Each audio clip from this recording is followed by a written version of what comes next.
इमरान खान साहब जी। अगर वो 4 या 5 लोग हैं तो इस वक्त फौरी तौर पे सूट करता है इमरान खान साहब को कि वो यहां से असेंबलियां तोड़वा दें तीनों और इलेक्शन में चले जाएं। लेकिन वहां प्रॉब्लम ये पैदा होता है कि इलेक्शन किसके अंडर होगा।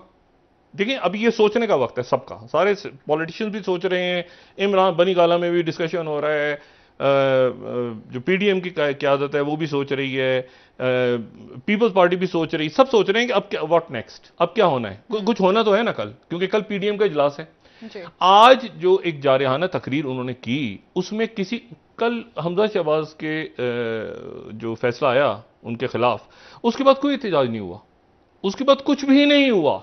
एक होता है मुस्लिम लीग नून एहतजाज करे, क्योंकि मुस्लिम लीग नून जो है वो अब बुनियादी तौर पे मरीम नवाज साहबा उसको देख रही है। मरीम नवाज साहबा और नवाज शरीफ साहब इस हुकूमती सेटअप का ना वो बनना चाहते थे, ना वो हिस्सा हैं, ना उनके लिए कोई बात हुई है, और वो वापस भी आना चाहते हैं, वो इंतखाबात भी चाहते हैं, और वो चाहते हैं कि मैं वापस आऊं, पाकिस्तान वापस आऊं। ठीक है।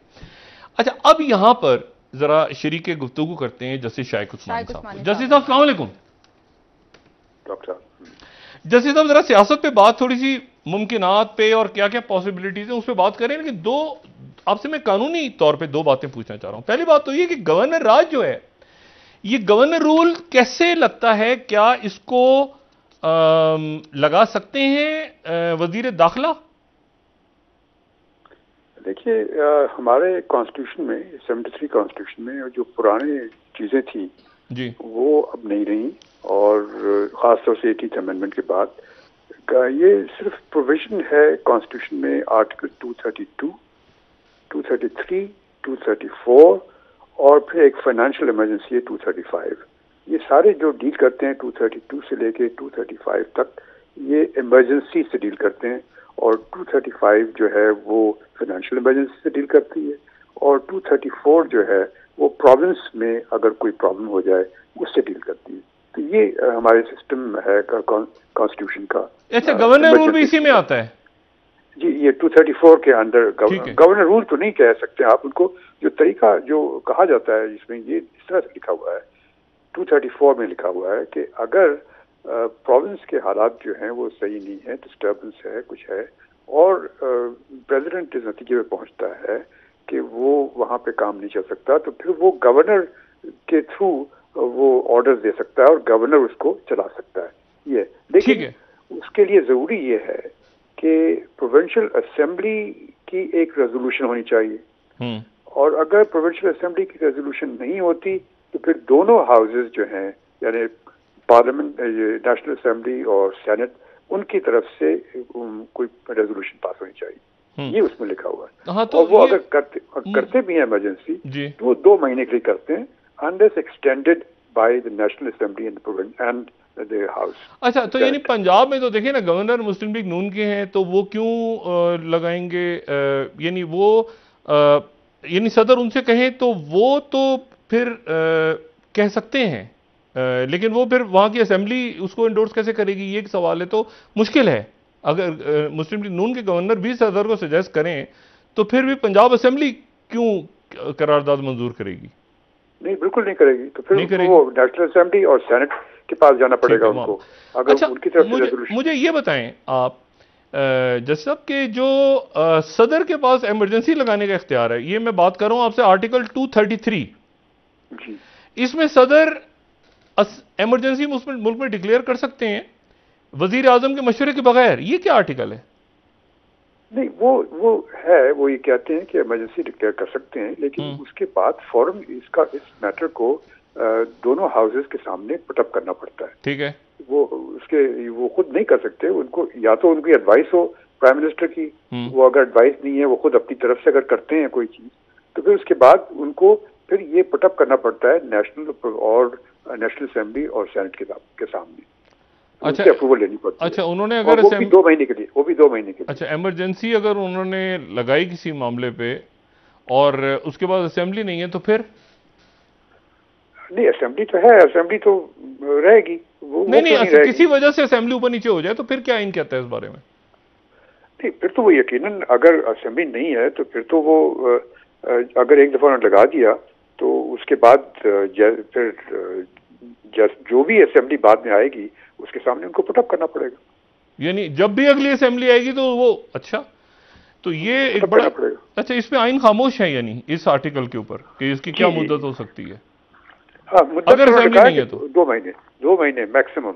नहीं, लेकिन असेंबली नहीं है तो फिर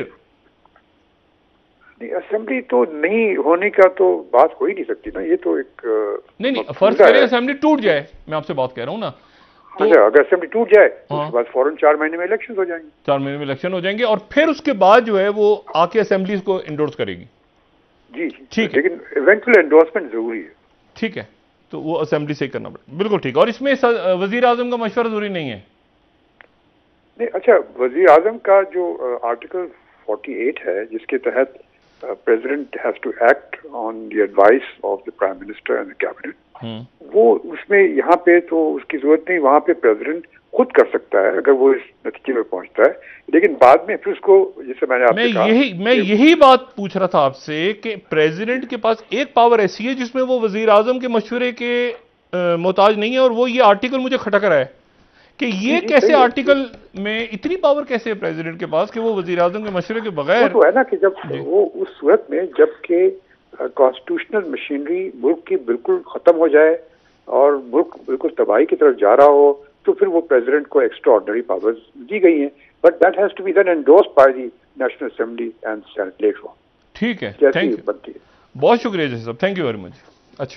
अच्छा डॉक्टर साहब, पार्लिमानी निजाम में भी ये अथॉरिटी मौजूद है, इतनी फ्लूइड सूरत हाल है ना, ये नुक्ता जो है ना, ये एक जो आर्टिकल है, ये ऐसा आर्टिकल है जिसमें वजीर आजम की मुशावरत के बगैर प्रेसिडेंट इमरजेंसी लगा सकते हैं, और वो पार्लियामेंट के दोनों हाउसेज, और अगर फर्ज करें इस दौरान हाउसेज गिर जाएं किसी वजह से, तो फिर अगली असेंबली आके उसको इंडोर्स करेगी। यानी ये एक बड़ी, और इसमें बुनियादी हकूक और ये सारे तो ये एक ऐसा आर्टिकल है जो मुझे अंदाजा नहीं था कि मेरा ख्याल था 18वीं तरमीम में इस आर्टिकल को खत्म कर दिया है, लेकिन 18वीं तरमीम में इस आर्टिकल को नहीं छेड़ा गया, और क्यों नहीं छेड़ा, उस वक्त क्या वजह थी मैं नहीं जानता, लेकिन ये आर्टिकल मौजूद है जो सदर को बड़ी पावर्स देता है। एक्चुअली एक्स्ट्रा ऑर्डिनरी हालात में हम कहते हैं ना सदर के पास पावर्स नहीं, सदर के बहुत पावर्स हैं।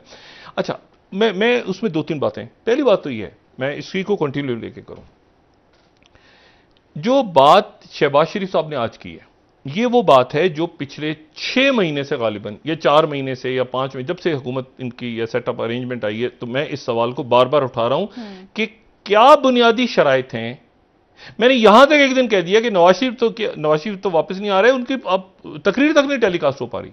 आपने चले कल वो परवेज अली साहब की तो रुकवा दी, तो नवाज शरीफ साहब की क्यों रुकी हुई है, ये बताएं ना। इशू ये है सारा कि कुछ मामलात जो हैं वो आपको पहले आप तय करते हैं, ठीक है, आप तय करते हैं, मुक्तदर हलकों से कह लें, एस्टैब्लिशमेंट, हुकूमत ऐसे थोड़ी अवाम में बन जाती है किसी मुल्क में, आप पहले तय होते हैं मामलात कि कैसे चलेगा, क्या होगा, कहां जाना है, क्या। अब इसमें इशू ये है, और सारे सियासतदान हमारे जो हैं वो बेबी बूम, हमारी जो क़यादत है वो बेबी बूमर है, मतलब इसको बड़ा अच्छे, मतलब हमारे, मतलब बेबी बूमर नस्ल जो है वो है, जो मेजॉरिटी जो कहा जाता है कि वो 1964 से पहले जिनकी पैदाइश, वो बेबी बूमर्स हैं। बेबी बूमर की सलाही थी जब ये दूसरी जंग अज़ीम खत्म हुई, तो उसके बाद एक दौर आया जो बिल्कुल पैसा निकला, मुल्कों ने कहा जंगें नहीं करेंगे, आपस में मुआहदे हो रहे हैं, यूनाइटेड नेशन फलाना डिमाकना, पैसा, ये वो, जर्मनी बन रहा है, ये बन रहा है, वो बन रहा है, आज़ादी मिल रही है मुल्कों को। तो बेबी बूमर मतलब उस वक्त जो है वो आप अगर उस वक्त देखें तो लोगों के अपने बड़ों से पूछें तो बहुत सारे कजन्स हैं, बहुत सारे बच्चे हैं, बहुत सारी खालाएं, मामू आगे बहुत से उनके तो वो बेबी बूमर का एक दौर था, वो 1964 से पहले था, ठीक है। और 1964 के बाद जो है वो फिर जनरेशन एक्स आती है। जनरेशन एक्स वो है जो कि दरमियान में फंस गई बीच में, कि वो बेबी बूमर भी नहीं है वो, क्योंकि वो जब जवान हुए, जब बड़े हुए, तो उस वक्त ऐसी सूरत हाल आ गई कि वो बेबी बूमर नहीं है। जो 1964 के बाद नस्ल आपको ज़्यादा लोग नज़र आते हैं वो बेबी बूमर्स नहीं है, लेकिन उससे पहले बेबी बूमर है। कितने बच्चे हैं जी? 14 बच्चे हैं, 11 बच्चे हैं, 12 बच्चे हैं, 12 कजन्स हैं, 10 ही हैं, मतलब है कि इस तरह वो बेबी बूमर। अच्छा, अब वो जो हमारी नस्ल है, हमारी जो पाकिस्तान की क़यादत है, ये एक्सपीरियंस्ड है और बड़ी ज़बरदस्त है, और ये जब हुकूमत में आए, हुकूमत में ऐसे नहीं आते, हुकूमत में आने का तरीका होता है, ये ऐसे नहीं कि अचानक हुआ तो ये पब्लिक को सुनाए ना बातें। हुकूमत बनती है, कोई उसको कोई फ्रेमवर्क, कुछ मामला तय होते हैं, ठीक है। मसला यह है कि पीडीएम की जो क़यादत, और ख़ासतौर पे जो हुकूमत है, हुकूमत पीडीएम की क़यादत, हुकूमत को भी ले लें, लेकिन तजर्बाकार शहबाज शरीफ साहब, मैंने कहा ना तमाम हमारी क़यादत, शहबाज शरीफ साहब जो हैं, नवाज शरीफ साहब 1985 से हैं सियासत में। अच्छा, उसके बाद जो शाह महमूद कुरैशी साहब हैं 1985 से हैं, ठीक है, सूबाई असेंबली, और सूबाई असेंबली के बाद अच्छा ये भी सूबाई असेंबली से, नवाज शरीफ साहब भी सूबाई असेंबली में है ना, वज़ीर आला पंजाब बने। वज़ीर आला पंजाब जब बने तो इनकी काबीना में, नवाज शरीफ साहब की काबीना में जो चंद अहम वज़रा थे उनमें से शाह महमूद कुरैशी थे। अच्छा, मुस्लिम लीग नून में थे, ठीक है। और उसके बाद 1901 दफ़ा, फिर 90 में भी, फिर 93 में वो पीपल्स पार्टी में आए। तो ये 85 से, शेख रशीद साहब भी 1985 से, उससे पहले हालांकि वो स्टूडेंट लाइफ में और वैसे फाल रहे, लेकिन जो प्रॉपर ये गैर जमाती इंतखाबात हुए तो उसके नतीजे में 1985 की काबीना मौजूद है। 1973 की तो नहीं है अभी इस वक्त, ठीक है ना, 1977 के भी बहुत कम लोग हैं, लेकिन 85 की काबीना है सारी जो अभी तक बैठी है, अभी तक, यानी पावर है जिनके पास, या उनके बच्चे हैं। इसी तरह से इमरान खान साहब सियासत में देर से आए, लेकिन जाहिर है कि 80 की दहाई में वो एक बहुत बड़ा दुनिया में नाम उनका, और 90 की दहाई में भी क्रिकेट के हवाले से।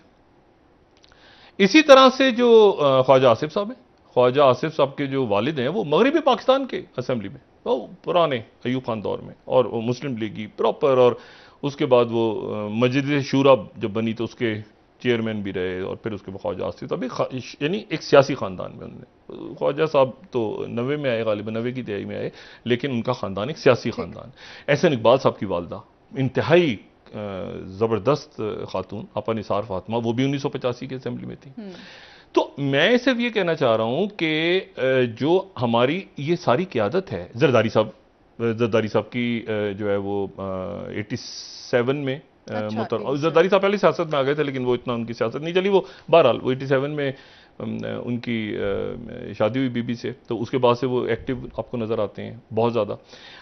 मैं जो कहना चाहूँ, चौधरी शुजात साहब 85 की असेंबली, परवेज इलाही साहब 85 की असेंबली, सूबाई असेंबली, ठीक है, ये सारी सब जो हैं ये 1950। अब यहां पर जो हुकूमत बनती है, यहां पे जो हुकूमत, परवेज हटक साहब 1981 से मेरा ख्याल है, और फिर उसके बाद 85 में भी, आगे भी 80 की दहाई से एक्टिव सियासतदान है जो कि इस वक्त मौजूद हैं, तजर्बा भी है। हुकूमत कैसे बनती है ये इस तरह से पहले आपने तय नहीं किया। अब आप कह रहे हैं कि हमें तो 40-45 सालों में इस्टेब्लिशमेंट से सच्चा प्यार नहीं मिला। मतलब अजीबो गरीब किस्म की बातें कर रहे हैं ना आप। मतलब एक ऐसी कोई बात ढंग की करें, कोई ये बताएं सीधी सी बात कि भाई आप जो हैं वो, यानी नवाज शरीफ साहब ने इस फैसले में आपने क्या बताया। देखिए जूम वगैरह पे, इस पे उस पे, व्हाट्सएप पे बात करना मुश्किल हो जाता है। खुदा जाने इन्होंने क्या बताया नवाज शरीफ साहब को, जाते थे आते थे लोग, कोई ना कोई मामला तो एयाज सादिक साहब थे, तो पहले तो ये बताएं कि किन शराइत पे तय हुआ। अगर आपको अब कह रहे हैं कि हमें अदारे हमारे में रोक दिया जाता है, हमें हाथ बांध दिया जाता है, अगर हाथ पैर बांध दिया जाता है तो आप निकल जाएं गवर्नमेंट से भी नहीं जाना। कि वजह क्या है उसकी? खिदमत करनी है, अवाम की खिदमत। उधर वो डूब गया, वो डॉलर पे, अब तो सर लोगों ने पकड़ लिया है, वो डॉलर गायब हो गया है, रुपया पता नहीं कहां हो गया है। और वो मतलब है कि 3 रुपए 4 रुपए, पैसों में नहीं, 3 रुपए 4 रुपए रोज का, ये अब लोगों ने बात करना छोड़ दी है कि अब वो दुनिया को क्या तासुर जाएगा कि भाई क्या क्या हालात डेवलप हो रहे हैं। इतना बड़ा माशी बहरान आ गया। और फिर IMF ने डिले कर दिया, IMF ने फिर डिले किया हुआ है, पैसा नहीं दे रहे वो भी। अब उन्होंने कहा कि वो जरा अरब ममालिक से पहले बात करें। अरब ममालिक कह रहे हैं कि हम बात क्या करेंगे, पहले हम आपके साथ खरीदेंगे, यानी पैसे हम आपको उस वक्त देंगे जब हम आपके हिसाब से खरीद लेंगे या बोर्ड के अंदर मेंबर्स होंगे। उसके बाद जब वो सारा अमल हो जाएगा तो फिर IMF पैसा देगी। ये कहां से, ये कब होगा?